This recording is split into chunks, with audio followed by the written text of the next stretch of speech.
Hello wives, அனைவருக்கும் வணக்கம். மிதுன ராசிக்காரர்களே, நீங்கள் இப்படிதான். மிதுனம் உபயராசி.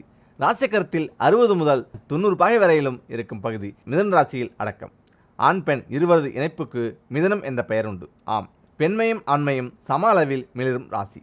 இந்த ராசியை சேர்ந்த அன்பர்களுக்கு சேர்ந்து வாழும் இயல்பும் சுகாதாரத்தில் எச்சரிக்கையோடு செயல்படும் எண்ணமும் இருக்கும். உபயராசியின் இயல்பானது ஒரு செயலில் 2 பலன்களை எதிர்பார்க்கும். அவ்வகையில் இந்த ராசியினருக்கு இரு பொருளில் பேசும் திறன் இருக்கும்.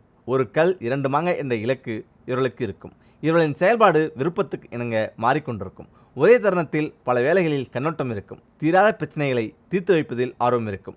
லக்கணத்துக்கு, அதாவது மிதுன ராசிக்கு அதிபதி புதன். மிருகசீரிசத்தின் பிற்பகுதியும் திருவாத்திரையும் புனர்பூசத்தின் 3/4 பங்கும் இந்த ராசியில் அடங்கும். அதேபோல ராசி சக்கரத்தின் கோணராசிகளில் முதலாவது மிதுனம். இங்கு எந்த கிரகமும் உச்சமோ நீச்சமோ இருக்காது. மிதுனம், துலாம், கும்பம் ஆகிய 3ம் முக்கோண ராசிகள். இவற்றில் அடங்கிய நட்சத்திர பாதங்களுக்கு தசாகாலம் ஒன்றாக இருக்கும். அதேபோல சுக்கிரன் 5இல், சனியும் 9இல் பல வழிகளில் நன்மை செய்ய காத்திருப்பர். எனவே இந்த ராசிக்காரர்கள் உழைப்பில் செல்வம் பெருகிட செல்வசீமானாக விளங்குவர். இன்பத்தை அனுபவிக்கும் திறனும் நிரம்பியிருக்கும். 5க்குடைய சுக்கிரன் விரயத்துக்கு, அதாவது 12க்கு அதிபதி. ஆகவே பொருளாதாரம் மேல் கீழாக தடுமாற்றத்தை சந்திக்கவும் வாய்ப்புண்டு.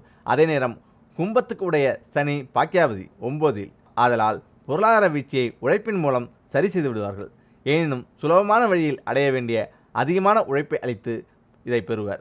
சேமிப்பில் இருக்கும் ஆர்வம் செலவு செய்வதில் சுணக்கம் வரும். சுக்கிரனும் சனியும் பலம் புரிந்து இருந்தால் தொழிலில் முன்னேறி சமுதாய அங்கீகாரம் பெறுவர். தரத்திலும் அந்தஸ்திலும் உயர்வு இருந்தாலும் உழைப்பாளியாக காட்டிக்கொள்வதில் ஆர்வம் இருக்கும். புதிய பொருட்களிலும் புது புது தொழில்களிலும் ஈர்ப்பு இருக்கும். அதேபோல் எச்சரிக்கையுடன் பழகும் பாங்கும் பொருளீட்ட பல வழிகளை தேர்ந்தெடுக்கும் துணிவும் இருக்கும். ஏனும் புது தொழில்முறையை தோற்றுவிக்கும் திறன் இருக்காது.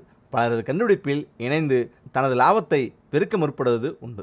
தன்னை சார்ந்தவர்களிடம் வலுவான நட்பு இருக்காது. ஆனால் கசப்பை வரவழைக்காமல் பார்த்துக்கொள்ளும் சாமர்த்தியம் உண்டு. எதையும் வியாபார நோக்குடன் பார்த்து சுயநலத்தை பூர்த்தி செய்ய விரும்புவர். நெருங்கிய நண்பர்கள் மற்றும் உறவினர் எண்ணிக்கை குறைவாகவே இருக்கும். ராசிநாதன் புதன் தனது வீடான கன்னியில் உச்சம் பெறுவது தனி சிறப்பு. வீடு, வாகனம் போன்றவற்றை முழுமையாக அனுபவிக்கும் யோகம் இருக்கும். புதன் கர்மத்தில், அதாவது 10இல் மீனத்தில் நீச்சம் பெற்றிருந்தாலும் பூர்வபுண்ணிய ஸ்தானாதிபதி 5இல் சுக்கிரனின் உச்சராசியாக இருப்பதால் பொருளாதாரத்திலும் தொழிலிலும் கல்வியிலும் அகண்ட இடைவெளி ஏற்படாமல் இருக்கும். அதேபோல தொழில்துறையிலும் வேலையிலும் சங்கடத்தை ஏற்படுத்தாது. எதிரடையான மற்ற கிரகங்களின் தாக்கத்தால் தரம் தாழ்ந்தாலும் அடிமட்டத்துக்கு போகாமல் திரும்பவும் துளித்துவிட்டு செழிக்கும் வாய்ப்புண்டு. அதே நேரம் சூரியன் துலாத்தில் நீச்சம் பெற்றிருந்தால் தொழிலிலும் பொருளாதாரத்திலும் செல்வாக்கு குறைந்து மன அமைதியை இழக்க நேரிடும். மிதுன நவம்ச தசைகள் ஆரம்பத்தில் செவ்வாய், ராகு, குருவாக இருக்கும். பொதுவாக இந்த ராசிக்காரர்களுக்கு ஆரம்பகால பால்யம் செவ்வாய், ராகு, குரு இவர்கள் 3 பேரின் செயல்பாட்டில் நிர்ணயிக்கப்படும். இளமையும் முதுமையும் செழிப்பாக இருக்க இடம் உண்டு. உண்மையில் பால்ய காலம் விளையாட்டில் கடந்து போவதால் துயரம் அல்லது மகிழ்ச்சியின் தாக்கம் பெரிய மாறுதலை ஏற்படுத்தாது.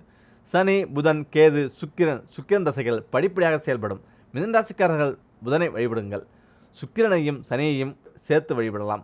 புதன், சுக்கிரன், சனி ஆகியோரின் மூலமந்திரத்தை பயன்படுத்தியும் வழிபடலாம். அன்றாட வாழ்வில் சந்திக்கும் துயரத்தை எளிதில் தாண்ட இந்த வழிபாடு வரப்பிரசாதமாகும். இதில் செவிகளில் மச்சம். நம் உடம்பில் உள்ள மச்சங்களை குறிப்பிட்டு அதற்கேற்ப அமையும் குணாதிசயங்களை விளக்குகின்றன. அவ்வகையில் நம் காதுகளில் மச்சம் அமைந்தால் என்ன பலன் தெரியுமா? வலது செவியில் மச்சம் அமைந்திருப்பது ஆண்களுக்கு நல்ல பலனை தரும். பெண்களுக்கு சுமாரான பலனையே தரும். பலவிதமான தொழில்களில் நல்ல பயிற்சியும் தேர்ச்சியும் இருக்கும். பெற்றோரிடமும் மனைவியிடமும் அதிக பாசம் இருக்கும். இடது பக்க செயலில் மச்சம் இருப்பது ஆண்களுக்கு நல்ல பலனை அதிகம் தருவதில்லை. பெண்களுக்கு சிறந்த பலனை தரும். பணி எதுவாயினும் முயற்சியுடன் வெற்றி பெறுவார்கள். பிற்பகுதி வாழ்க்கை இவர்கள் விரும்பியவாறு அமையும்.